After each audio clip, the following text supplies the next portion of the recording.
Call Allah, Yahweh, Bahashem, Yahweh Shai, Brakatah Yahweh, Brakatah Yahweh Shai. I'd like to give double honors to the elders and apostles of the Great Millstone that teach us truth, which I believe through the Holy Scriptures, 100% of the truth. I'm your brother Malakama, and doing a lesson today. And the title of this lesson is going to be, when we on that ship, we will be popping bottles. And I kind of reference that to, you ever watch Super Bowls, or anybody that's into sports, you ever watch Super Bowls or football, basketball championship, baseball, whatever sport it may be. And after the end of a long journey through through your preseason, first making the cut, when you make the cut, you get signed on to a team, you go through that celebration. But that's just the beginning of the journey. And then, you have to go through the hard, vigorous training, day in and day out, preparing for each game, for each week, if it's a football, like either on Saturday or Sunday or Thursday, Monday, however they do it. And basketball, day in and day out, and baseball as well. When you go through this vigorous training, these hard games, your body takes the punishment, you go through all type of hell, and you make sacrifices because you're taking time away from your family, so that you can prepare for these games, And each game is another accomplishment. So each game that you win, at the end of the season, they tally out, and they tally out who has, the top records, And I kind of relate that as being in this truth, man. Every time, we make it past another stumbling block, or we see another prophecy come to fruition, that's almost like these games, we see it winning. We see that we're winning. The score, we steady going up in the score, and it's getting down to the last part of the season. Then you have your playoffs. You got to, the playoffs is when everything, you give it all you got, because you leave nothing on the table. And that's where we're at right now, man. We're in these playoffs, man. And really we're in the last part of the playoffs and ready to go into that championship game. And that championship game, man, is going to be these last few prophecies talking about Jacob's trouble, which is right here at the precipice, right here on the table.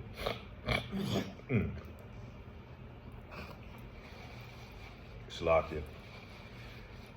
Kind of going through a little detox, cleaning my body out, man. A lot of the mucus and stuff is coming out. And then, we still here in this wicked ass society, man. They pumping all type of shit in the air and the food. So, trying to clean that shit out of my body. But I don't want to get too deep into that. Shalakia, we're kind of going off and rambling on that. But where was that? Yeah, we're in that part of, that final part of the game where we right here at the precipice of World War III, where that's going to try a lot of people. What I said, Jacob's trouble. Jacob's trouble is right here, and the MOTV. So we got to stay vigilant, man. We got to stay strong. We got to keep our body in fine tune, because for many of us, that's been in this truth. I haven't been in that long, but still, it's a journey, man. And you have a lot of your ups and downs, and a lot of more so downs than ups, because you go through your spiritual battles, man. Things is going to be constantly attacking you and coming after you, And by the grace of Yahweh Ba'ashem, Yahweh Shai, we're able to endure and make it to the next round, So, and like these teams, sports teams, so then you make it into the championship game, you accomplish, you beat everybody else, so it's just two teams remaining. And the two teams right now is Jacob and Esau, man, what it boils down to. Esau being the antagonist. And Esau's the ruler of the world, and Jacob, we at the bottom, we the underdog, And so right now, we in that part of the game where, we already know what the score going to be. We already know who's going to win, because the Lord's already written it out. But that's only for the elect, because the elect is going to understand that.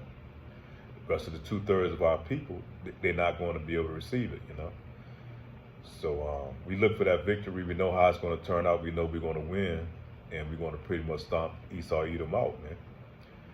And And like I said, the title is a lesson. You know, when them guys win those championships, you know, they're in the locker room. They back there celebrating amongst each other, man, and they think back. You know, it's kind of like a flashback to their hard journey they had throughout the season. You know, all that they put in and all the sacrifice they did has finally came to a pinnacle, man.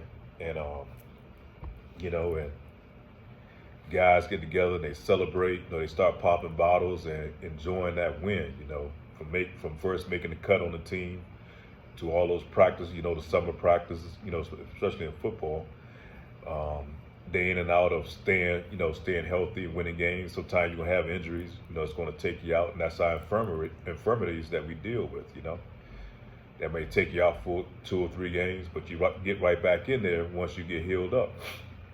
And that same thing with our infirmities and things that we go through, man. We get our ass kicked a lot of time, but we have to gird up our loins and get back into the game. You know, and kind of suck it up, so to speak. Because we want to be ready when it comes time for that championship time. And like I said, we looking for that time when the Lord is going to come back and gather up his elect, and Lord will, we're able to endure to be gathered up during that time. Man. So let me go ahead and start off with some precepts. I don't want to get too deep in that, but that's going to kind of give a little edification. And you go to the book of Ecclesiastes 7 verses 1, or Sirach, out of the Apocrypha, chapter 7, verse 1. A good name is better than a precious ointment, and the day of death than the day of birth. Shalak, I really didn't mean to put that there, but I kind of get some edification on that precept. But you know, the day of birth. Yeah, just Shalak, we was gonna skip that. I put that there. I was gonna say that for another lesson. I put it in the wrong spot. But we're gonna go to the book of John, chapter 16, verse 21. When a man is given birth, she has sorrow because her hour has come. But when she has delivered the baby, she no longer remembers the anguish for joy that a human being has been born into the world. So I kind of relate that to, you know, like when a mother's, you know, is carrying the child, and she goes through the 9 months of turmoil and agony, and you know, the back pains and you know all the other issues that they're dealing with. Well, once she had that child, and you know that's the hardest part right there at the end when she giving birth, man. Especially if they don't do the epidural and all that, they do it naturally. It's all kind of pain, man, and turmoil, man. It's a life or death situation, really, so to speak. So once that child is born and she see that baby comes out, then all the joy comes back into that woman. That's probably, you know, not these modern day women, but you know, you get the gist, you know what I'm talking about. But that joy, you know, is kind of climax and come to, you know, that seeing that child being born, man. And that's how it is in this truth, you know. You know, we go through all the trials and tribulations, things that we go through, but once we get to the end and get that reward, man, it's going to be a joyful moment, man. And imagine being gathered about wherever you at, mainly here in Babylon the Great, and you board up on that father ship, you know, which you like to so-called UFOs, and we board up in that father ship, and you see everything down below burning, man. You know, because we're going to be like on a glass, you know, partition, or either looking out a window. I'm not exactly sure, but we're going to be able to see the justice being handed out, but we're going to be rescued out of it, man, and we're going to be able to see that fire going and knowing that we were delivered out of this hell, man, that we had to endure. And you know, part of that hell is, you know, I was just sitting here eating my fruits and vegetables, you know, this morning, and thinking about, man, how hard it is in Babylon the Great. It's like a damn scavenger hunt to try to find good food that hasn't been defiled, man, by this devil, man. Trying to find a watermelon that has seeds in it, and still, if it has seeds, it's still not a GMO, because they done got it to the point now where they putting watermelons in Walmart that are GMOs that have seeds, man. This devil's doing everything in his arsenal, man, to trick and destroy you jakes, man. Mainly you jakes. He's destroying his own people in the process, But you Jakes are the main target because you go into any so-called black community or neighborhood, man, it's like a goddamn food desert as far as finding good nutritional food, man. And even if you're outside of that desert, man, if you're in a decent kind of mixed neighborhood, or so to speak, still finding nutritional good food, wholesome food, man, it's like catching hell, man. Trying to find good food, trying to find meats that's not already been genetically modified, because they're putting all type of shit and chemicals into the meats, the beef, the chicken, things that we're allowed to eat, and the pork we ain't so you touching that. But fish, that's been genetically modified, the salmon, they look that shit up what they're doing to the salmon, man. So this man has kind of put our people in a corner where there's no other way to go but to maneuver. And that's where we have to call on our power, man, Yahweh Ba'ashem, Yahweh Shah, to deliver us, man, from out of the hands of this devil, man. And that's just with the food. We're not even talking about all the other chemicals that he's putting in all the other things, like this toothpaste with the fluoride, the deodorant with the aluminum, just doing all this shit for nefarious reasons just to destroy our people, the air, the water. And so we're under constant attack, man. So imagine once we get pulled out of that attack, and we've been relieved of duty, and we get to enjoy the fruits of our labor, man. Can you imagine the type of joy what it's gonna be?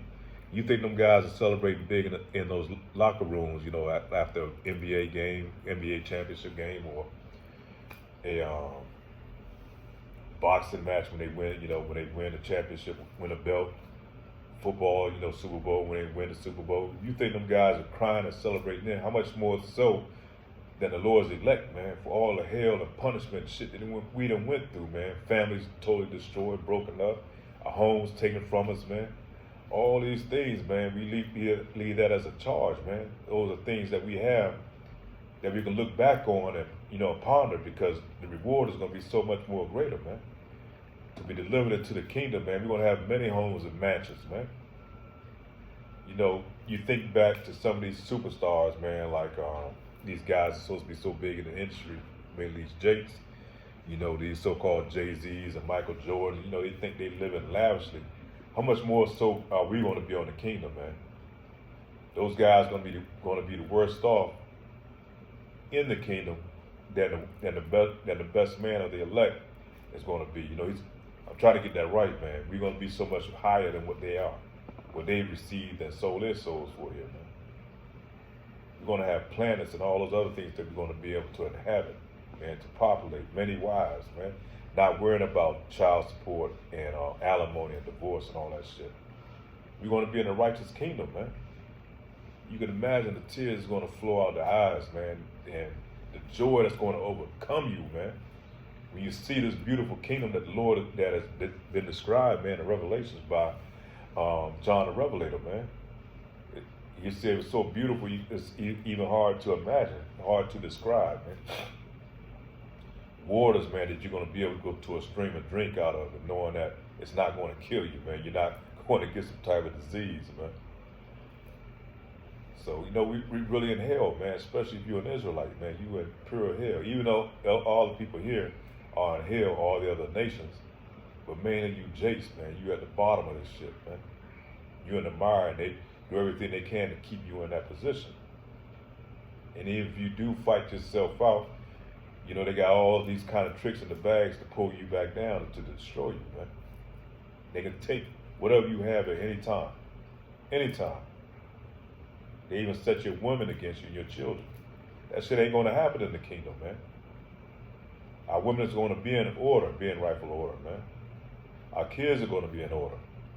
We're going to follow these laws, statutes, commandments, man, that's going to bring peace and joy, and we're going to overcome death in the kingdom, man. Our body's no longer breaking down, man. Food that's really designed to help you. We're going to understand what real food is going to taste like, man, what real fruit's supposed to taste like that hadn't been modified, man.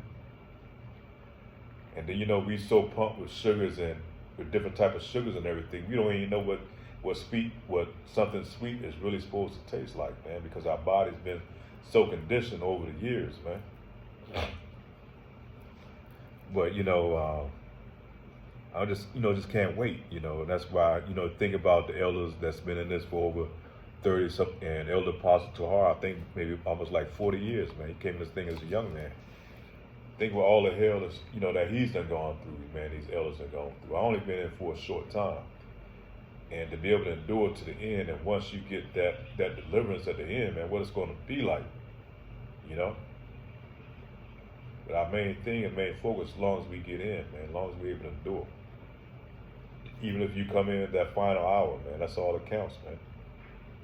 You made it. You're part of the team. We all win. We're going to win as a whole, man. But let me go on for another precept, man. But yeah, that's what I kind of equated to, man. It's like winning the championship. You see them guys just crying and like a little child, man. But then once that championship, that month or two done gone, reality sinks back in, man. These guys right back in the world, man. You find a lot of these guys, maybe 10 years later done been divorced, the kids taken from them, they done lost everything, lost all their riches, people done took advantage of them. That shit ain't gonna happen in the kingdom, man. Once we get this win, this W, man, it's a wrap. It's a wrap, man. We locked in. We're gonna be locked in for good. Because we're going to get those new bodies, man. We're going to be incorruptible, man. We're going to be immortals here on the earth, man. We're going to be like gods, man. We're going to rule this shit. We're going to get all these other heathens in order. And Esau Edom going to be at the top of the list, man. He's the one that's going to do the heavy lifting, the hard work. And it's not going to be any sympathy for this devil, man. Because he had no sympathy for us. Psalms chapter 35, verse 9. And my soul shall rejoice in the Lord Yahweh, and I shall exult in his salvation. So we're going to rejoice during that time, man. It's going to be a feeling of emotion that we never experienced before. You can't even imagine what it's going to be like, man. Because actually I can go back to that first verse, man, when it says, a good name is better than a precious ointment, and the day of death than the day of birth.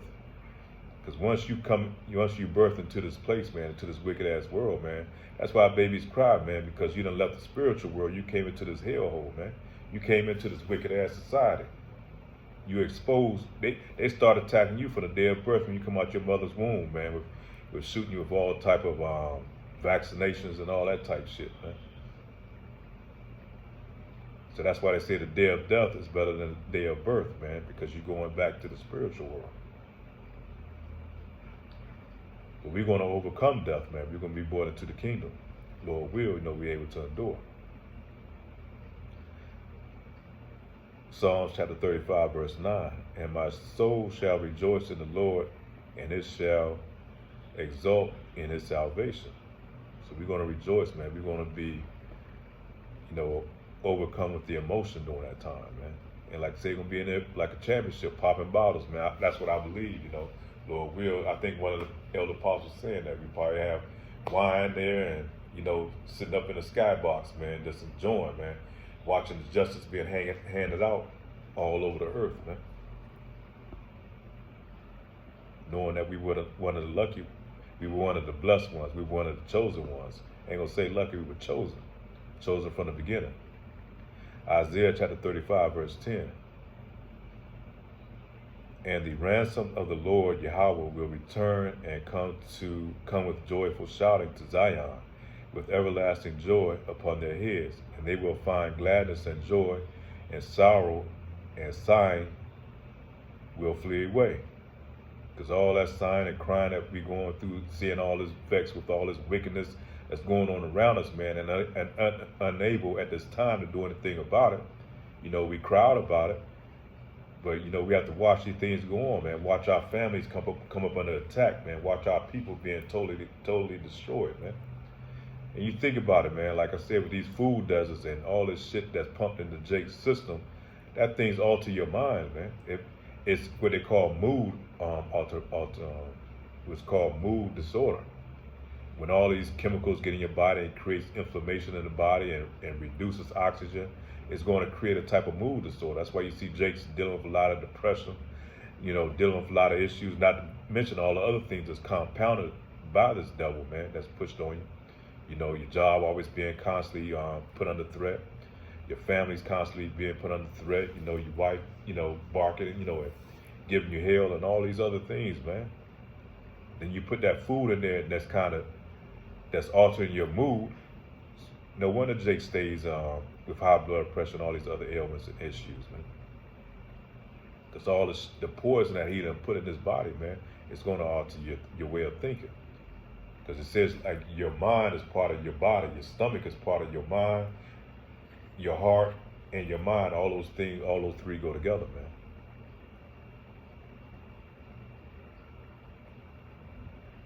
I say unto you, St. Luke chapter 15, verse 7. I say unto you that likewise joy shall be in the heaven over one sinner that repenteth, more than over 99 just persons, which need no repentance. So joy, man, is going to be, I say unto you that likewise joy shall be in the heaven over one sinner that repenteth, man. So you imagine what it's like when the whole 144,000, man, once they've been delivered, man. Once it's been sealed, you know. Luke chapter 15, verse 8. Either what woman having 10 pieces of silver, if she lose one piece, doth not light a candle, and sweep the house, and seek diligently till she find it? So either that one woman having 10 pieces of silver, if she lose one piece, doth light a candle and sweep in the house and find it, man. Luke chapter 15, verse 9. And when she had found it, she calleth her friends and her neighbors together, saying, Rejoice with me, for I have found the piece which I had lost. And likewise unto you there is joy in the presence of the angels of God, Yahweh, over one sinner that repenteth. So like I said, how much more so once the 144,000, you know, has repented and has been delivered up. Revelation chapter 19, verse 7. Let us be glad and rejoice and give honor to him, for the marriage of the Lamb is come, and his wife have made herself ready. And we are the wife, man. We are the ones, you know, hopefully we are. You know, the Lord find us appealing enough that he's going to wife us up, man. Hath made herself ready. And to her was granted that she should be arrayed in fine linen, clean and white, for the linen is the righteousness of the saints. So we look to receive those righteous garments, man, that white linen. White means purity, man. Us being able to repent and clean ourselves up to be worthy to be joined unto the marriage, man. And he saith unto me, Right, blessed are they which are called unto the marriage supper of the Lamb. And he saith unto me, These are the true sayings of God. And he saith unto me, Right, blessed are they which are called unto the marriage supper of the Lamb. And saith unto me, These are the true sayings of Yahweh.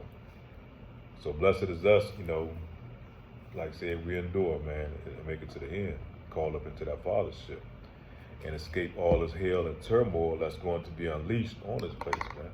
And the Lord, you know, Lord willing, you know, we stay in this truth. He's going to guide his elect, man. He's going to guide us through and navigate us through all these things that's about to befall this place, man. You know, 2023, Lord willing, you know, you can see it's kind of building up to a bang, and then 2024, probably all hell's going to break loose, you know, Lord will. And Lord will, we're able to endure and stay in this truth, man. We're not sifted out. So I just want to kind of leave that there, man. And we look forward to that day, man. We look forward to the goal, man, to that championship, to navigating our way and enduring to the end, man, muscling our way through, girding up our loins each time we get knocked down, man, and we go through the tribulations we're going to go through. So with that, I pray this lesson was edifying. All praise to Yahweh Ba'ashem, Yahweh Shah. And thanks to the elders, the apostles of the Great Millstone, to the Akrion, and a few Aquas in this truth. With that, I say Shalom.